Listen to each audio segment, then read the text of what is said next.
So hello everyone and welcome to this second lecture, second session on this sulfonamides and sulfones. So in the last lecture we have visited that basically sulfonamides and sulfones are kind of antibacterial agents act against somehow microorganisms. It's gram positive, gram negative or maybe other kind of microorganisms.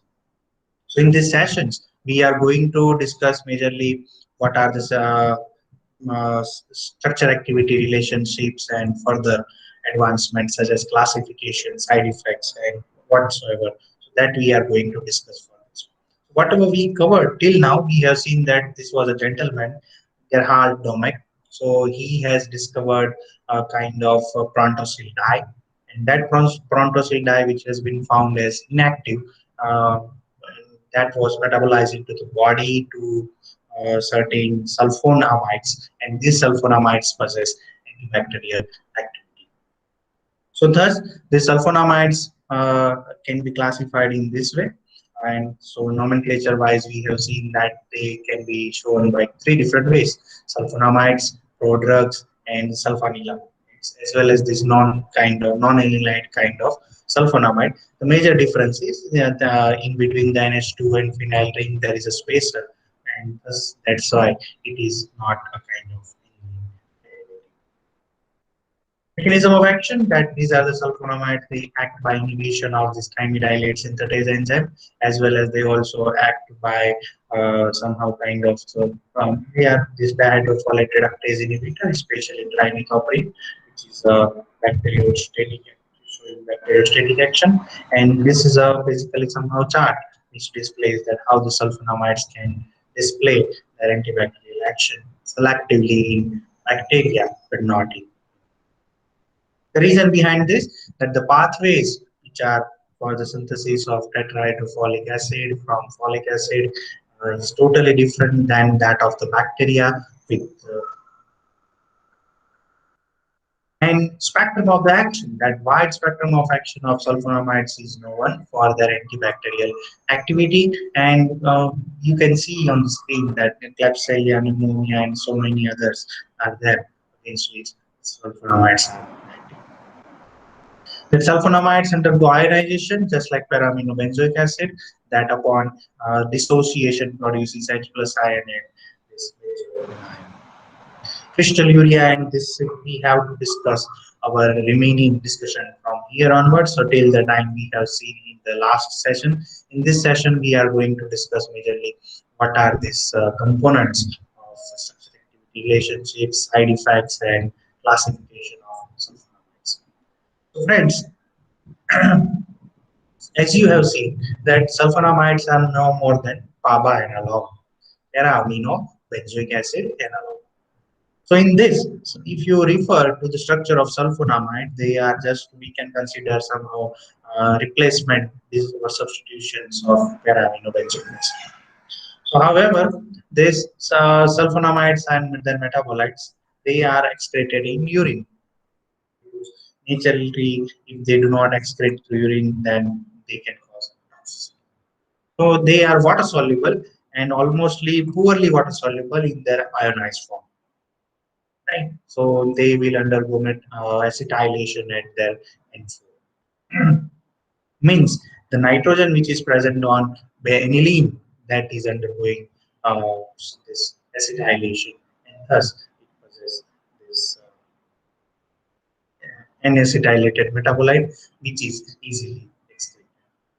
Now, why the sulfonamides can cause crystalluria? Right? Because they undergo crystallization in kidneys. Crystallization will end up may lead to, let us say, the formation of certain lumps, formation of certain crystals, and these crystals, once it is kind of process what is called crystallization, they will create the lumps and also cause renal stone, kidney stones, and can cause certain infections. So, friends, how sulfonamides undergo crystallization? Let us learn this. So most of the pKa of sulfonamide group of sulfanilamide is 10.4, and we know that generally at pH 7, substance is considered as a neutral one. So this is 10.4. So it indicates sulfonamides are what's basic. Uh, they rely on the basicity and alkaline in nature. So the pH at which 50% of drug is ionized is 10.44 because their pK is 10.4. Obviously, at less pH than this one, this little water soluble salt. So at the pK value, at the pH of 10.4, 50% of form will be ionized and 50% of this drug will be unionized. And the urine, generally water is there, so it's neutral in nature. So at the pH of urine is about 7, so slightly acidic is there. And that is when we are having bacterial infections. So even this will be lower than that. What will happen? A pH less than 10.4, such as 6, this will exist in the form of poorly water soluble form. So that's why it is not water soluble at the pH of less than 10.6 or at about or even less than 6. So that's why the sulfonamides will be crystallized. That majorly that's a pK group of sulfonamide group that is there. That's why these are the substances can cause crystal. Simple basic fact is that sulfonamides has a pK value 10.4, urine pH is 6, but under acidic conditions, the pH will be further lower, urine shall be slightly acidic, and under slightly acidic urine, this sulfonamides will be poorly water soluble, and thus it will be crystallized, will not get easily solubilized, and it can cause crystal urea. The meaning of crystal urea is that formation of crystal in urine. So this is generally observed in mostly this, the patients who are having bacterial infections and given this sulfonides. So coming to the mechanism of microbial resistance, that just like sorry, in the last session, I have given certain example that people used to become resistant. Just like human beings, bacteria also have tendency to undergo resistance. So alterations in binding strength of sulfonamide, the pathway enzyme, permeability of cell membrane, and active efflux of the sulfonamide that can play a role. Okay, so somehow kind of permeability in cell membrane and efflux of the sulfonamide. What is called efflux? Efflux is basically kind means something like these sulfonamides want to get enter into microorganisms, but somehow there are certain kinds of pumps, there are certain transporters, so that will not allow the sulfonamide to enter into the bacteria, but it will directly pump out them out of the cell. So that is what called as efflux. So somehow modifications into this can cause microbial resistance. Side effects. So these are the side effects of sulfonamides. You have already visited crystal urea. So crystal urea is simply like this: the precipitation of this acetylated metabolite in urine, and that is responsible for giving sulfonamides. Okay, so this can be avoided by giving combinations of sulfonamide. Now, why? We can avoid crystal urea by giving, or by if doctor prescribe two or more than these drugs, then more than two sulfonamides, then we can avoid crystal urea formation. The reason behind is that if you give two drugs together, then urine, although it will be slightly acidic in nature, but both the drugs will behave now this time is towards more basic extent they will behave. Towards the basic pH they will shift, will get easily solubilized, and thus we can avoid the formation of. So these are, you can see somehow kinds of good crystals are there, and they are basically maybe observed in microscopic, and somehow pictures have been taken. Another side effect is Steven-Johnson syndrome. This is generally a kind of allergic response which is observed in the patients who are given sulfonamides. That's why the patients who are given these sulfonamides, and if they are allergic, they have hypersensitivity, and they can show this kind of response. It's not like that only sulfonamides. There are so many drugs, iminoderon, fluconazole, and these are other drugs are there that they also show this kind of Steven Johnson syndrome, where patient will observe the formation of somehow eruption of the skin, and that may invade the internal skin also. So this is Steven Johnson syndrome. Kernicterus. Kernicterus is basically hyperbilirubinemia, a kind of hyperbilirubinemia conditions which is observed mainly in the infants. So the infants who are given sulfonamides, so in what will happen, basically a higher level of bilirubin will be there, and that shall be moving from the blood to the brain. This not infants or neonates, means the uh, who just born newborn babies. So in those, this kernicterus will be observed, and kernicterus is nothing but a kind of hyperbilirubinemia condition, and drug of choice for this is so these sulfonamides, they are also going to affect this cholesterol metabolism, and thus they can cause this. The fourth one, that is hemolytic anemia with the deficiency of glucose 6 phosphatase. So the enzymes such as glucose 6 phosphate, that is majorly absent in some of the human people, so in the human being. So hemolytic anemia, where anemic conditions will be there, and malformation in the hemoglobin, and low level of hemoglobin, that is because of this hemolysis can be observed, especially in the patients who are having this glucose 6 phosphatase enzyme, which is one of the important enzymes involved in carbohydrate metabolism. So all these are nothing but they are somehow kind of the side effects of sulfonylureas. These are the major four side effects of sulfonylureas.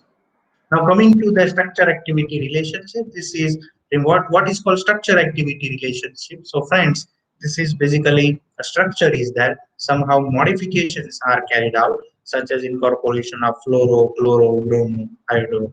Then instead of using methyl, people are using ethyl, bromide, propyl, and then just they are checking the activity, whether it is increasing or it is decreasing. And then they are correlating that so and so amount of activity is increased, so and so amount of activity is decreased. And thus, that give analysis overall around the picture, around the chemical scaffold, around the chemical structure. And this way, a kind of structure activity relationship is a kind of relationship between the structure and a human being, right? So that way, this SAR is established. So how it is there? So this is the structure of sulfonamide, and just like I told you just a few minutes ago, that this nitrogen which is present on the phenyl ring are termed as N4 nitrogen, and this N4 nitrogen that will undergo acetylation to form N-acetyl derivative, and this way most of the sulfonamides. This is basically sulfanilamide as it is aniline derivative. So thus, N4 acetylated metabolites are inactive and can be easily excreted. Active form of sulfonamide is N1, and that is ionized salt, just like I showed you previously the PABA. Paraminobenzoic acid undergo dissociation to form parabaminobenzoate salt as well as H plus R. Maximum activity between 6.6 and 7.4 is reflecting non-ionized conditions, and that is more water soluble drug. Okay, and that is found to be at physiological pH, so it can easily pass this bacterial cell wall. So this is basically 6.6 and 7. Fujita and Hans. These are the two people who have identified pKa, partition coefficient, and electronic parameter with the sulfonamide activity, and they have established these are the things for that QSAR. So we'll also visit the QSAR after a few sessions on that is nothing quantitative structure activity relationship. So SAR is the kind of qualitative way where just we are seeing that what is the whether activity decreases or activity increases. USAR is a way where we are quantifying the activity. Means how much percent of how much activity is increasing, how much activity is decreasing, and so also we can predict the activity of the compound without synthesizing. So SAR is only possible once we have a compound and then we screen the compounds against microorganisms. And then SAR can be established. But this two people, Fujita and Hans, they have utilized QSAR, quantitative structure activity relationship approach, using these properties with their antibacterial activity. Okay, so they become the pioneer in the case of this sulfonamides, leading to kind of quantitative relationship. Just like we, the people, human beings are in somehow relationships. I'm maybe a teacher for you. Sometimes I'm maybe someone's husband. I'm someone's son, or maybe the same person is someone's uncle. Okay, so these are all other kinds of relationships. So as a human being, we the people have relationships, and molecules can also have relationships. We are trying to correlate their structure with their activity. So that is what actually called quantitative structure activity. If it is quantitative, what is that? So it is QSAR. If it is simply whether increase, decrease, then it is simply called as SAR. Okay, so these are how somehow we look of the SAR structure activity relationship, where structure of a compound is correlated with the inside the whether it is like easily permeable or not, or it can undergo acetylation, whether it can undergo somehow metabolism. So all these concepts can be studied. Toxicity can be also studied. That let us say if we attach nitro group, then activity is increased, but toxicity is increased because nitro is not a good group because it possesses many toxicophore. It is considered as a toxicophore responsible for toxicity because it is involved in DNA adduct formation with the DNA. So that's why it is considered as a toxicophore. पर ऐसा भी नहीं है. There are so many drugs which contain nitro functional groups and they are clinically used. So that is another concern. So friends, now coming back to this classification of sulfonamides, that is basically in medicinal chemistry, classification is always important, where molecules are classified according to the structure. Somehow, if the class is there, then maybe they are classified according to their mode of action, mechanism of action, or how the way they show their pharmacological action. They may be classified according to that. But in medicinal chemistry, most of the classifications are based on the chemical structures, based on the chemical scaffolds. Friends, these sulfonamides here are classified according to three different ways, depending upon their absorptions or whether they are used topically or externally applied on the skin. Orally absorbable means the sulfonamides which are given through oral cavity, and they are generally given through the form of oral dosage forms.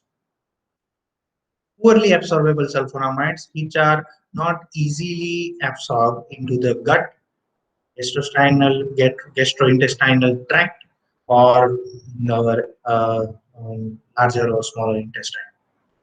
So these are poorly absorbable sulfonamides. And third one, that is basically topically applied sulfonamides. And majorly these topically applied sulfonamides are used in infections, somehow cuts, wounds, or for the purpose of healing. So these are the sulfonamides they are utilized. For somehow kinds of burns, just say if we are cooking, even though I do not know how to cook, so don't ask me that. But when generally somehow if our mother or sisters who are cooking at the home, and sometimes they uh, get some injuries due to burning, and जैसे लगता है कि हाथ जल रहा है, whatever. So those topically sulfonamides are also utilized so that we can reduce that burn can recover back from the infections. So that is possible in that topical sulfonamides.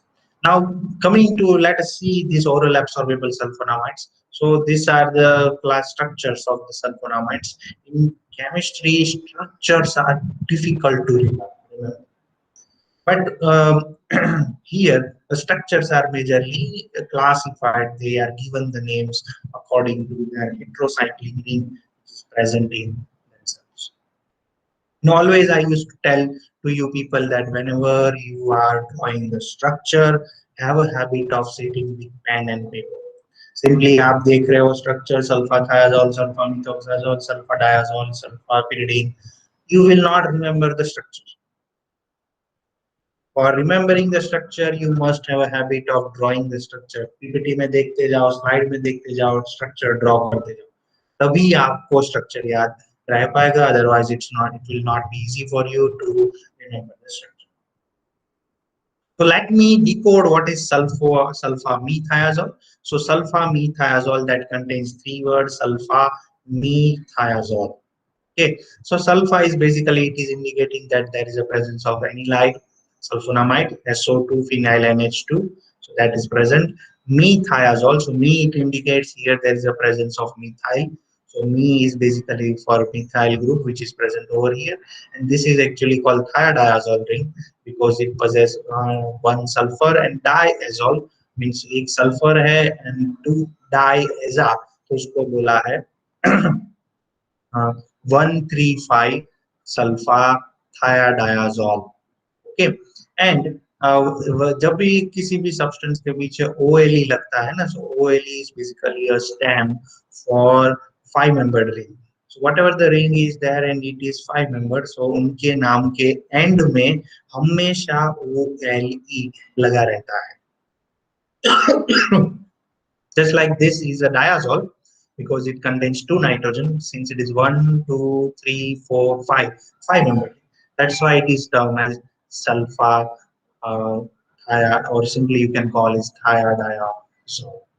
Thia stands for sulfur, dia means 2, aza means nitrogen, OLE means 5-membered. तो जहां जहां पर भी 5-membered ring होगी ना, always OLE will be there in the end. और जहां जहां पे भी INE है, so वहां पे हमेशा 6-membered ring INE. So this was basically a structure of sulfa methiodiazole. So 135 sulfa 135 thiodiazole sulfa methiazole is this molecule. Sulfixazole. So it is pronounced as sulfixazole, but however, this is actually sulfi means here there is a presence of NH2, phenyl SO2, but oxa, which basically indicates here there is a presence of isoxazole. So basically, isoxazole ring is present. So this is actually isoxazole ring. If we do not consider this methyl two groups present over here. So 1, 3, if nitrogen and oxygen are present at 1 and 3 position, so it is termed as oxazole. But if nitrogen and the oxygen are present at 1, 2 positions, so it is simply termed as isomer of oxazole. उसका short name है isoxazole. और drug को नाम बोल दिया है सल्फिक्साजोल. Okay, so that way this is sulfixazole which possess isoxazole ring. Isoxazole क्योंकि वो isomer of oxazole. Oxazole is also OLE आता है, that means it is 5-membered ring, but nitrogen and oxygen are present at 1 and 3 position. At first position if oxygen is there, at the third position nitrogen is there. This is the structure of oxazole. Isoxazole, where nitrogen and oxygen both are present on 1 and 2 positions. Okay, OLE hai, so that indicates this is basically 5-membered ring.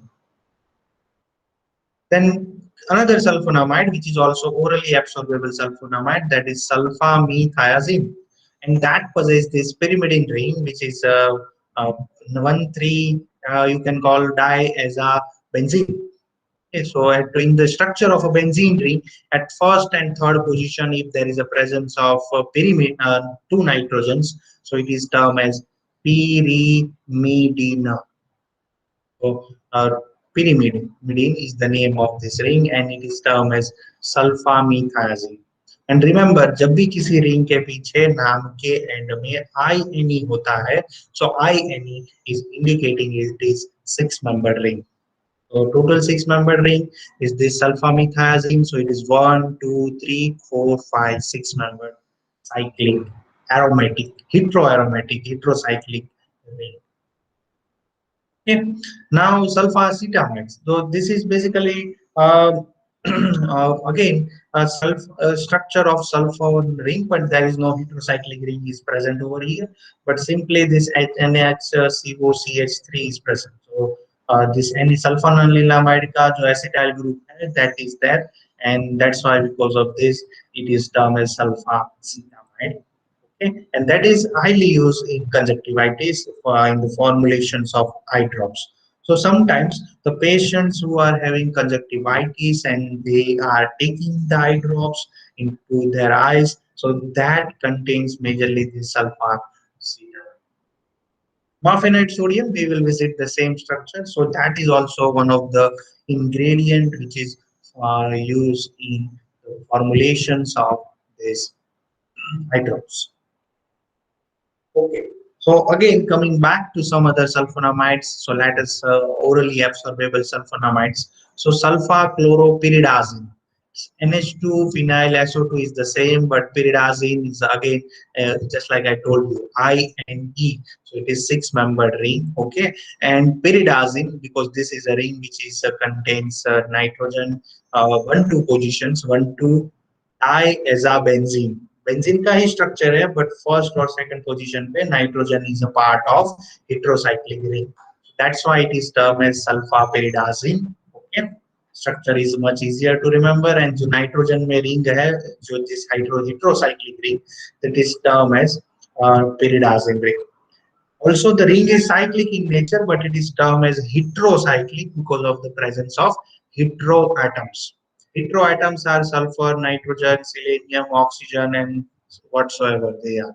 Other than carbon and hydrogens, whatever the atom are there, they are termed as a heteroatoms in organic chemistry. Sulfapyridine. This is another molecule which is having one nitrogen present only. So one nitrogen is there, so it is termed as a pyridine. IN stands for again six-membered ring. Okay, so if we have two nitrogens at one two position, it is termed as pyridazine. If we have two nitrogens present at one three position, it is termed as pyrimidine. बस आपको यही याद रखना है, एक कोई nitrogen नहीं है तो बेंजीन, एक नाइट्रोजन है तो pyridine, दो नाइट्रोजन है वन टू पोजीशन है तो उसको बोलते हैं पायरिडाजिन, वन थ्री पोजीशन है तो उसको बोलते हैं pyrimidine, वन फोर पोजीशन है तो you will come to know it is pyrazine. Okay, so that way they are termed.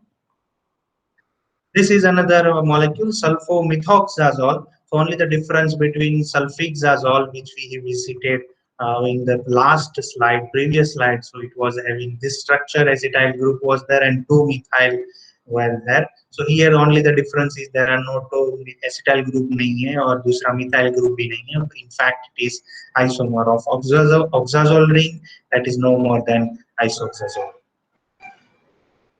Okay. Sulfadiazine. Basically, sulfadiazine is a pyrimidine ring derivative, and that is drug of choice in meningitis. Meningitis is basically our brain is covered by certain layers, and the inflammation of this layer can occur in meningitis, which and sometimes also it end up in meningotuberculosis. Right, so that is a kind of related to brain and inflammation of brain. Right. So all these were orally absorbable sulfonamides, and just like I told you previously, that to prevent the occurrence of formation of crystal urea, two or more than two sulfonamides are given in combinations. So in this way, combinations will reduce the risk of sulfonamides. And here, this is sulfa diamaramitha. If you remember, so it is called as trisulfa pyrimidine. So red में इसीलिए highlight किया है कि you people can remember what is combinations of trisulfa pyrimidines, sulfa dia, para and metha. Sulfadiazine, sulfamorazine, and sulfamethazine. These are used in 1:1:1 combination and in this triple sulfur combinations. Sulfadoxine and pyrimethamine that are used as anti-malarial agents. So you will visit them in your anti-malarial agents. Cotrimoxazole, which is a combination of trimethoprim and sulfomethoxazole. So 1 unit of trimethoprim and 5 units of sulfamethoxazole, that is termed as cotrimoxazole, and that is used in pneumocystis carrying pneumonia, urinary tract infection, and also travelers diarrhea. So people generally they used to keep anti-diarrheal agents when they are traveling through, well, let us say somehow traveling through car or by bus. So because they are eating the food of outside, and this outside food may have certain bacterial infections, and because of this they may develop diarrhea. So to prevent the diarrhea, this this cotrimoxazole that can be used, and that is not only simple kind of motion sickness or simply nausea or vomiting, but here they are generally or morning sickness, but majorly they are using traveling travelers diarrhea. So these are drug of choice for this purpose. Poorly absorbable sulfonamide, we have already visited this in the nomenclature of sulfonamide, that is sulfasalazine, which is used in the treatment of inflammatory bowel disease termed as IBD. And the sulfasalazine that undergo hydrolysis to form meta-amino salicylic acid along with the formation of sulfapyridine, and so this sulfapyridine is responsible for its antibacterial activity, and this is no more than kind of other substrate. So this is basically a prodrug. So what are the prodrugs and other concepts? We are going to visit that very soon. Topical sulfonamides, this is a third class of the sulfonamide we are going to visit, and they just I discussed with you when we are having cuts, bounds, burns. So in all these cases, topical sulfonamides are utilized, and sulfacetamide sodium, silver sulfadiazine, which is a silver salt of sulfadiazine that is responsible for faster absorption, and triple sulfa combination, that is sulfabenzamide, sulfacetamide, and sulfathiazole, which is available in the form of FameGuard, and FameGuard is using vaginal piece. Marphenide acetate, that is basically a true sulfonamide, not a true kind of sulfonamide, because here it possesses this NH2 group, so it is non-alanine kind of sulfonamide that is using the burns amounts. Clotrimazole, trimazine combination of trimethoprim and sulfadiazine, that is also using kind of. These are all some of the topical sulfonamides. Some of them are also used in orally absorbable sulfonamides. Contraindication that sulfonamide should not be given to the patients who are having a risk of glucose 6 phosphatase deficiency, as well as having the formation of this hysterectomy. Whenever diuretics are given in combination with this, they can cause thrombocytopenia, basically reduction in the blood count of thrombocytes. So this is generally observed in case of diuretics given in combination with cotrimoxazole. So all these are the sulfonamides, and these sulfonamides are acting as antibacterial, having their antibacterial activity and showing this activity against particularly scaphoids. Now we are shifting from sulfonamides to sulfone, and the structure of sulfone is much easier to remember. It's a kind of symmetrical compound, and the name of this drug is dapsone. And dapsone is highly used in leprosy, and leprosy is caused by microorganism Mycobacteria leprae. There's a tuberculosis, Mycobacterium tuberculosis, which was discovered by the scientist uh, Robert Koch, and so not Robert Hooke, but Robert Koch, and he has discovered maybe around 140 years ago, and he was awarded with the prize of Nobel Prize. So that is Mycobacterium tuberculosis. But here the microorganism responsible for causing leprosy is Mycobacterium leprae, and the drug of choice which is there in Dapsone. Look at the structure of Dapsone. It is much easier. You can remember that simply put SO2 and both the side phenyl group and fourth position have an H2 group. So this is a totally a kind of symmetrical molecule. You can cut this molecule from this way into two equal parts as well as from this way. You can cut this. You can divide it into leprosy is also termed as Hansen's disease from the name of the scientist who worked significantly on leprosy, that is Hansen's disease. And this is used in lepromatous leprosy as well as tuberculoid leprosy, which are the two types of leprosy.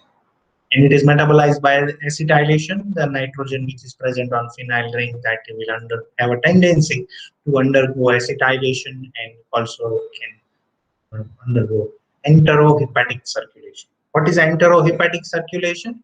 So, enterohepatic circulation means whatever the food or drug we are taking that will go to our esophagus, then in stomach, then small intestine, larger intestine, and from there it will go to the blood, then blood to the hepatic means liver, and this circulation is termed as enterohepatic circulation means from intestine to blood and then to this liver, and then from liver it passes through first pass metabolism, then it will circulate through whole systematic circulation. So this is the way it will undergo enterohepatic circulations, and side effect is that deficiency of this glucose 6 phosphatase enzyme that can cause basically the anemia in such patients, as well as the patient will require will develop any kind of anemia. So frequent blood count is mandatory for. So that is the case of the sulfone, and mechanism of action is that as good as papa analogs, and basically it inhibits the folic acid synthesis, vitamin B9, and thus they demonstrate its antibacterial activity. That was the case for the sulfone, and frank anemia is the side effect, in especially in the patient who are having glucose 6 phosphatase deficiency.